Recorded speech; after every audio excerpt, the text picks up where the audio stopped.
Listen to the Vibes. Welcome, everyone, to another episode of Listen to the Vibes. And I'm very happy to welcome Joanne Fawcett here with me, as she is an author. And you've got a lot of stuff to talk about. Before we get into it, tell us a little bit about you. Well, thank you. And thank you for having me on your show. So my name is Joanne Fawcett. I reside in Portland, Oregon. By day, I am a bookkeeper, and many times at night as well. I am the author of Midlife Magic, talking about how I've several marriages and how I've changed my life and follow certain passions. And so that's been around for a couple of years now.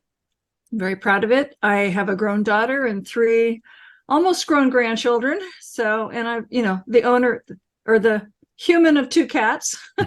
I'm owned by 2 cats, basically. So, yeah, just doing my life. And I totally know what you mean when you talk about being owned by cats, because I am owned by mine for sure. Definitely, it's a whole life unto itself. So, the burning question, Sure. and if you don't mind talking about it, why in the world did you get married so many times? Oh, that's a great question. I was a Mormon for like 30 years. I joined when I was 10, and and growing up in the 50s, you're watching Donna Reed and the Leave It to Beaver show. So you got the white picket fence ideal of marriage, even though my parents' marriage was not ideal. I saw them fight a lot, but you grew up with that kind of thing in my mind. And then as a Mormon, it's like, that's what it's all about. You get married, you have a bunch of kids, you live happily ever after, blah, blah, blah. And so I thought, well, that's what I have to do.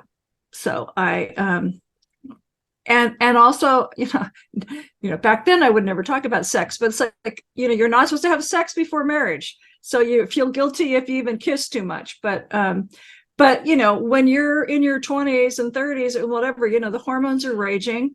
And if the only way you can really have sex is to get married, and okay, the person's in the church, so you assume they're spiritual like you assume you're on the same page about going to church and doing all the churchy traditions and things. And you assume, you're going to read scriptures every day, and you're going to pray together every day, and you're going to raise your children the same way. and you're on the same page financially. And that's not a church thing, but I just assumed. I made too many assumptions. Hormones were raging, and so then I started getting married. And the second husband was not a member. We do have a daughter together. He's passed away. But, the subsequent marriages was worth, okay, now I need to find a dad for my daughter, because I need to have this whole family. She needs the father image, but I kept picking the wrong guys, because, okay, well, I met you at a dance. You seem nice. You would go to the same church. So it must be made in heaven, and the hormones are raging. So I selected poorly many times. But and I just kept believing that, true love is a real thing, and I was going to find it, and I was going to be happy ever after. And that just really never happened. Mm-hmm. It was good in the beginning while it lasted, and then it went bad quickly with most of them. So, well, my first marriage, I got married when I was 19. You meet that person that, you think this is going to be the one you're going to spend the rest of your life with. The first few years were pretty good. I blame myself a lot, but when I look back, we both were to blame. My contribution was I was an alcoholic and a drug addict. She was a liar, blowed all the money on, clothes and purses, shoes. Our lights were constantly getting cut off, all the other utilities, you name it. Lost 2 houses, and it was a nightmare. Come to find out, she was sleeping with somebody else behind my back, and oh dear, it was just a wreck. And then it took me 10 years, but I had to find myself again I was No. going to say that's the key, but Hmm. I had to know what I liked again, what kind of person that I was. I right. quit the drinking and the drugs. I actually sat down and prayed, and then lo and behold, I meet the wife that I have now, and we actually had stuff in common, Cool. had the same kind of goals. We're not clones of each other by any means. we do disagree on a few things, but for the most part, I found someone that I clicked with, and Cool. we've Cool. been together for 8 years, Uh-huh. and very, very, very happy. I can't see myself with anyone else, but if this doesn't work out, I ain't doing this again. Yeah, I don't recommend 7 marriages to anybody. And I would say, most of my marriages did not last that long. Most of them were only a year or two. There was one that was 5. No, there were a couple that were like 5. One was 5 because it took 2 years to get the divorce, because I had to let him adopt my daughter. But, and he wanted to pay, he wanted to visit, but he didn't really want to pay child support. And, finally got a minimal amount of child support. But it took till she was 18, and they kept, you know, tacking into his like tax refunds and stuff. So it wasn't like I easily got the monthly amount. I had to wait, and I get it in chunks. But you hit on a good point, because if you don't really know yourself, and if you're not really comfortable with yourself, and if you haven't done the work on yourself, and if you're not on a path to create the best life for you, then yeah, that's part of the reason why. And I just, I was not on the same page, and I thought this was the way to find the person, but it wasn't. And now, especially after leaving number 7, even though when I moved away from California, and that one was in prison, so it wasn't like, it's like that's a whole nother story. But it wasn't till I opened up my eyes and realized, oh, okay, not all my needs are getting met, and I have to figure out what I want. And then it turned out it's like we didn't want the same things, because he's the topic of book number 2. But it's like we didn't want the same things, and if it wasn't going to be his way, then I wasn't going to be part of the picture. And I need to be more equal, and I need to be able to voice my opinion, or what I want or I need, and have myself heard. So that's, and I've done a lot of work. I've been in therapy for several years now. I take care of myself. Yeah. And it took like 3 years to untangle from that marriage, because when I left California at the beginning of COVID, I didn't know that we needed to get divorced. I just knew that things weren't going the way, something was wrong, and I finally go, oh, something is wrong. So it takes a while, but you have to take care of yourself, because even if you stay with the person, if you're not taking care of yourself, and if you're afraid to say what you need or want, then what kind of relationship is that if you can't open your mouth? So there was no compromise in my first marriage. It was yeah. her way, or we were going to have a fight. Yeah. And so I got to a point where I just didn't even worry about what I wanted anymore. The only thing that I would not compromise on was the drinking and the drugs. It's like that was my only escape. Other than that, I did almost everything. And I'm not exaggerating. I did almost everything. The cooking, the cleaning. Oh, wow. Everything. Yeah. Now, And see, go ahead. Keep going. I'm sorry. I was going to say, when we first got married, she would cook and clean, and then I would work, and everything was fine. And then it just got to a point where the house would just fall apart. And if I didn't clean, it wasn't going to get cleaned. If I didn't cook, we weren't going to eat. Wow. Or the kids would eat sandwiches. Yeah. Oh, yeah. And I think, except for when my daughter was little, I wasn't working because she was little, and I didn't, I didn't have to go back to work until she started school. So that was good. I could be home when she was little. But but I'm on the opposite spectrum of that. I was the codependent. I was the people pleaser. When her dad, who was an alcoholic, he was too strung out, and at home it's like, buy me some of this on your way home from work. I go, okay, I'm a Mormon. I've rarely ever stepped into a liquor store, let alone buy any alcohol. But because I so wanted to please him and take care of him, I was buying the alcohol every now and then. Or, and back, this was in the 70s, back in the day when, marijuana was illegal everywhere. I drove with him to pick up some marijuana. It's like, oh my God, are we going to get caught by the police? Or it's like, I was so nervous just to be on a marijuana run.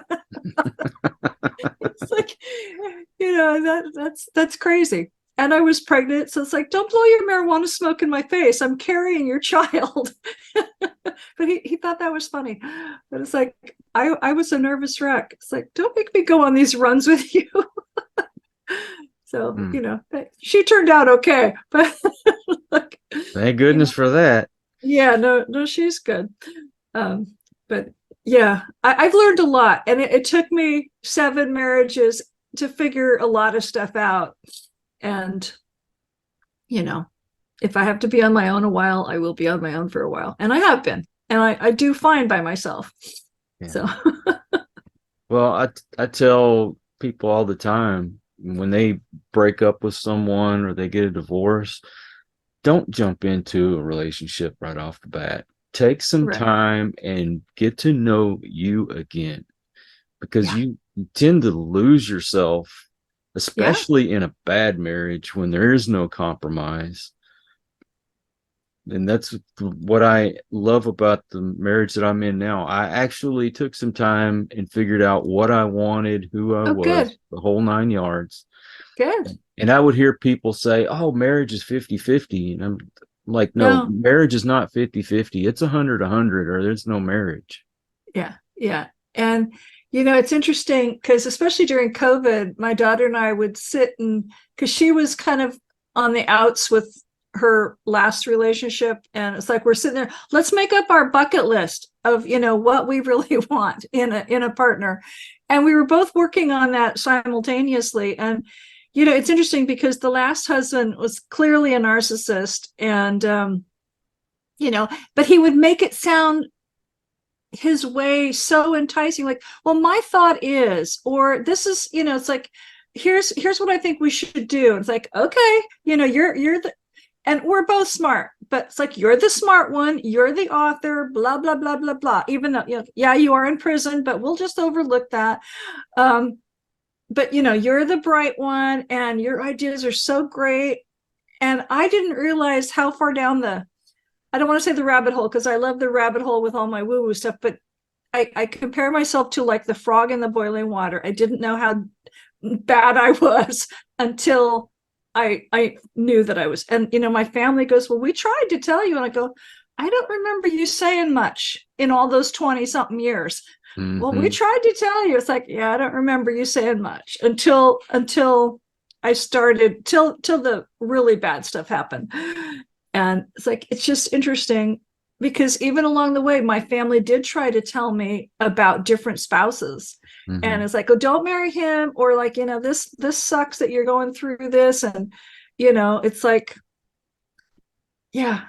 And the last one, I mean, there were two that were physically abusive. Mm. And yeah, that was hard because he was more abusive to my toddler than he was to me. Oh, no. So that was really hard. And yet, and I know he married somebody after me, and, she had kids, and then I think they had one, and that I heard that daughter get interviewed, and, oh, my dad was always so nice and sweet, and, he never hit us. I go, well, he must have had a miraculous change since he and I split up, because that's not how he was with us. But, it's like, even when you're working on yourself. It's like, find your interest. What are you interested in? And, because I like to dance, I like to read, I like to walk. I like to do different things, and I'm into a lot of cool things, but it's like, get involved with what you're interested in. And usually, I keep hearing people tell me, it's like, that's where you're going to find the people that you should probably be with. Mm-hmm. Because you're going to have common ground. So, and then being in therapy was one of the best things I could do. And I like to journal. So journaling helps. And I like to have I have a gratitude practice. So not every day, but like several times a year, I'm making a list. I'm just doing a brain dump of everything I'm grateful for. So you don't have to do it just at Thanksgiving. And apparently right now is a good season. It's Virgo something, but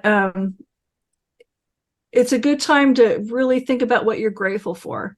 Mm-hmm. And a lot of times with me, it's like when I'm expressing gratitude for something I want, even though I don't have it yet, that's when I get it, because it's like I have little ways to ask the universe for what I want, and gratitude. And I am extremely grateful for lots of things, but that's, why not tell the universe how grateful you are for all these little things and even all the big things. So I want to talk to you further about that, because I have tried, and I don't know what I'm doing wrong, but I have talked to the universe and as if I already had something, and was just saying thank you for it, but it's not coming yet.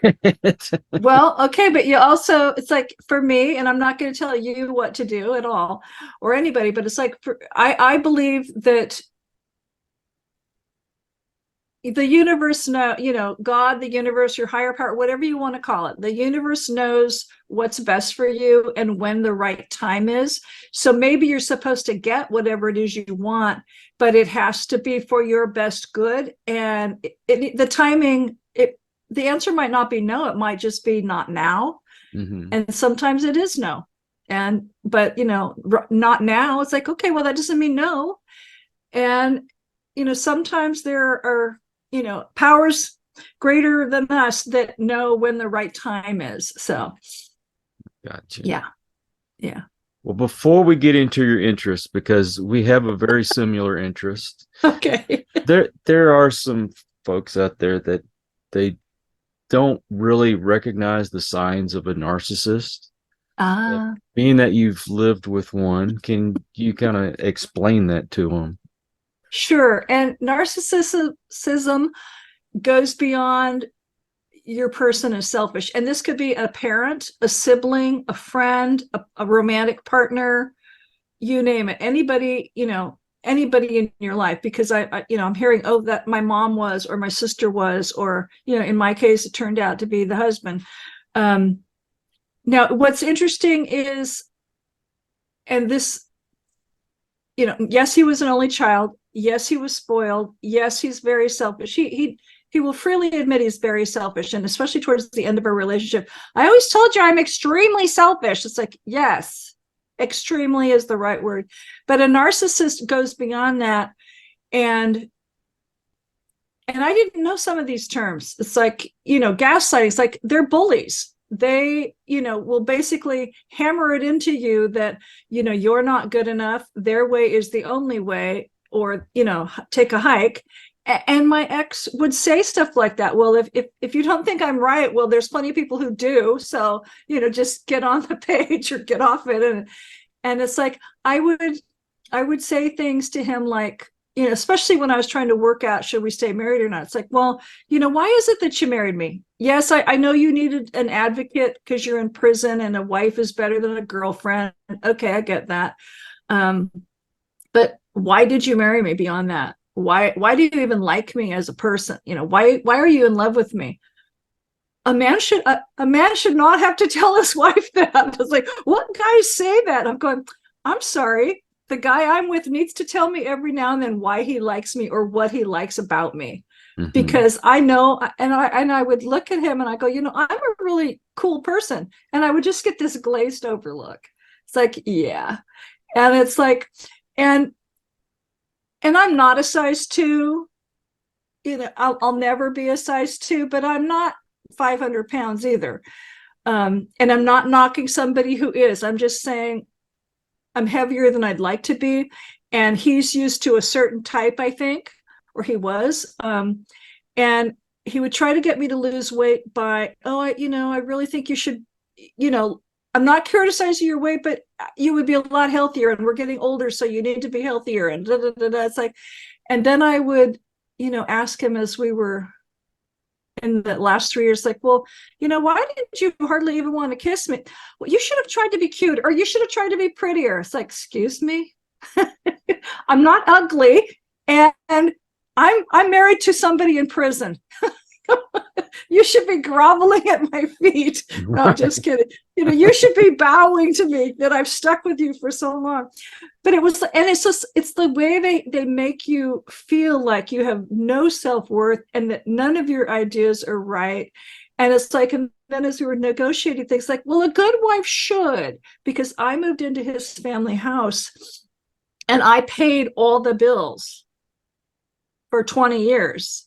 To a nice large sum. It's in a nice neighborhood in Northern California, and most people that live there need 2 or 3 incomes, and 2 people working good incomes, and I make a good income on my own, but it's the house is really old and it was falling apart, and it's like, well, you should just be grateful that I let you live in the family house. I go, yeah, but I didn't know it was going to be so much work and so expensive. And I got all these lines about a good wife. And, you started your business in my house and then turned your back on my needs. It's like, my business is paying all the bills. And it's like, I wrote my first book and I said, why don't you support my book more? Because the first, he thought, oh, it was a nice book, but then, well, the timing wasn't good for me because he's, constantly working on his legal efforts to get out. And it's like, the timing wasn't good for me. It makes me look like a loser in a string of losers. I go, well, in that book, you looked like the hero, because at the moment, until I knew you weren't, you were so much better than the other 6. It's like, oh, and, it's just the little things that really dig at you and make you feel like, oh, maybe I'm not such a great person. And maybe I should be so grateful that I'm in his life. And yes, I got a lot of value out of certain parts of our relationship and new things I learned about and new ways to look at things. But as far as being treated as an equal partner, nah, that's not even on the table for him. And I get the look, like he rolls his eyes when I would say that. It's like, yeah, we're in trouble.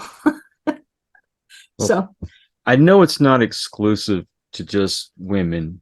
But I see it happen to women a lot more. And it would bother me when one of my children would be with someone who would treat them that way. Mm-hmm. It's like, you have lots of worth. You're very beautiful. You've got a lot to contribute. Yes. And you've got somebody I don't understand is a lot of these guys were butt ass ugly. I don't get it. I mean, I wouldn't even want you to stay with someone who looked like Brad Pitt, but much less a guy that looks like Kermit the Frog, Yeah. And they would tell them all these things to make them feel like they were this big, like they couldn't survive without them. And it's interesting. I heard someone talk on the topic. And they said that whenever, especially women, when they're with someone who is a narcissist, is mean, even abusive, that somehow in the woman's head, they think that, well, this guy's tough, so he'll protect me from other people. And that's why they stay. Because I've always wondered, why would you stay with someone like this? But that was one of the factors. Interesting. It's in our case, I have to say, and he is a military hero. I'll give him that. But it's turning out that there's so many other things he just blatantly lied about. And it's like I totally get and believe his military stuff because I've seen a lot of his paperwork. So I'm happy to talk about that side of what I know because I still will. I know he's got kids. I've never met any of them, and there were always excuses, and none of them live in the United States. And I'm not going to name names. I'm not going to name places, but I never was allowed to meet any of them. He always made it seem like, oh, I've got great financial wealth. I just can't touch it now because I'm in prison. And, and my family thinks you're a gold digger because you hooked up with me and I have all this wealth. And it's like, okay, well, I've never seen your wealth. Mm-hmm. You bought me a few gifts. And then, I was living with your mom and she was kind of paying some of our bills because I was taking care of her. And then, I started back my own business, and then I was paying all the bills after the mom died. And in the whole time, like the 20 years, it's like, could you please help me pay for this hole in the roof? Because all I can afford to do is patch it. And I've already patched one, and I've already put a new roof on the other parts of the house. But it's like, so finally I got $500. And now that we're divorced, it's like, well, I can't release any money until the divorce is final. I go, okay, it's final. Where's the money? Because there's debts now that your house needs being paid for, and I'm not paying for them anymore. This is my cutoff date. And I would just get, all these reasons and excuses. And, I told you I would always take care of you. And, when I get out and I go, well, you have a life without parole sentence. There is no guarantee you're going to get out. And hopefully the laws will change and you will, but there's no guarantee. And your kids obviously don't want to step in for whatever reason because they have money, but they don't want to help. And now that the divorce is final, you're not even make it, you're not, where's your money that you keep talking about? Mm-hmm. And, nobody, the other trustee and I are selling off stuff to like, okay, pay down that debt, pay off the gardener who just whacked all the weeds. We still have property taxes to pay. There's things that need to be paid so that, so the neighbors don't freak out and the city doesn't freak out and the county doesn't take the house. And it's like, where's your money? You said there was money. Nobody has seen it. Nobody's heard from your kids. You've got all this crap that's still in the house of yours that, we can't afford the storage anymore. So part of being a narcissist is lying, apparently. Mm-hmm. And again, for the first probably 20 years, I thought things were pretty good. But as long as I went along with him, he showed a sign of meanness a couple times, but then those last 3 years, as soon as I moved out, he was blowing up at me, and then we try to get along, and then he was blowing up at me, and I'd keep, mailing letters back and forth. You don't always get each other's letters. So the communication really breaks down when you can't see each other in person. But when we're in person, we never really discussed the hard stuff. And that's another thing of a healthy sign of a good marriage, is when you can really talk about the hard stuff. And we just never could, and we never did. He always kind of sidestepped it and, went on to some other topic. And he doesn't like conflict. So, I was never going to fight with my wife. I would go take a walk. I go, but we have hard stuff to talk about. And we're in this prison apartment. You can't go anywhere. We're stuck in here for 2 days. We need to talk, So, be sure you can talk about the hard stuff with your partner. For sure. And set boundaries. Yeah, that's another good one. And know your worth. Know your worth.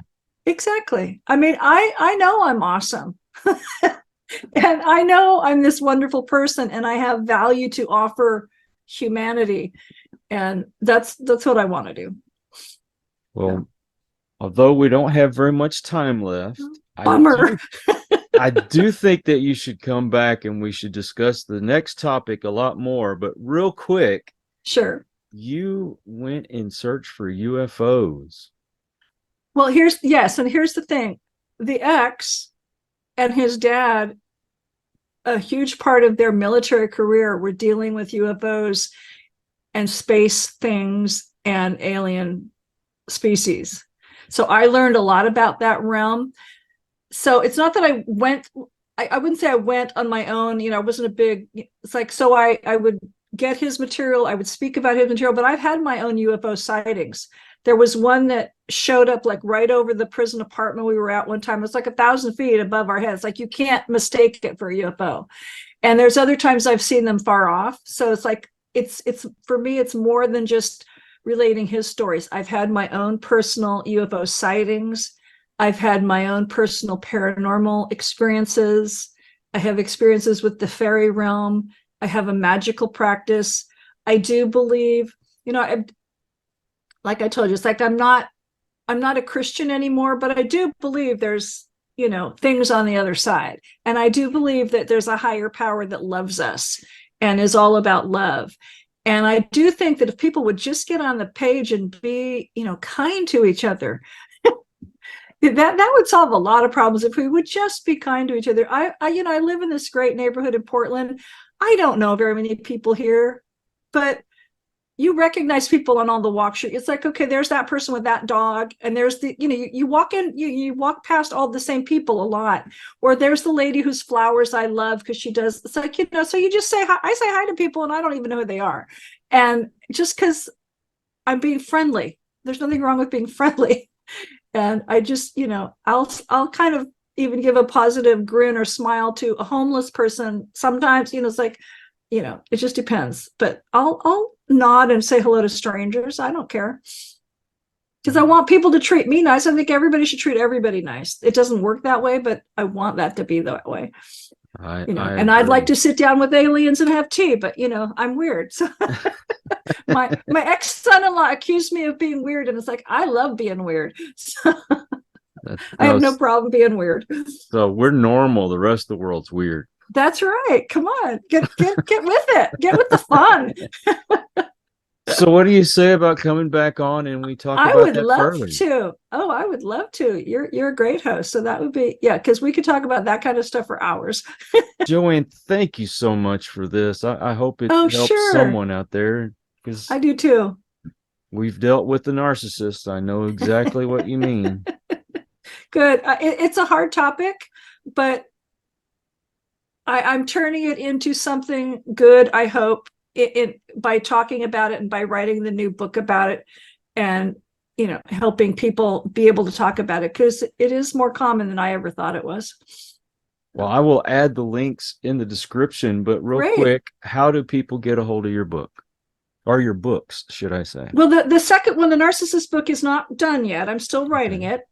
But the first one, Midlife Magic, is on Amazon and all the platforms, and it's on my publishing website, dragonhillbooks.net. It's called Midlife Magic by Joanne Richards. My email is Joanne, no E, at midlifemagic.biz. So people can say hello. I have a Facebook page. I've got an author page for Midlife Magic, or that's a group. And then I've started a new author page for the new book under Anna Tillman Author, because that's my pen name for the new book. But yeah. Awesome. Lots of places. I'm everywhere. I'm trying to be. Thank you again. This has been wonderful. And I also want to thank all you folks out there. If you are new to the channel, I hope you'll come back.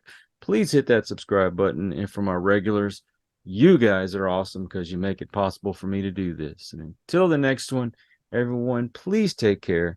Be kind to one another. God bless and peace. We hope you enjoyed this episode of Listen to the Vibes. You can catch us on Buzzsprout or wherever you listen to your favorite podcasts. And on YouTube. Follow us on Facebook at The Vibes Broadcast Network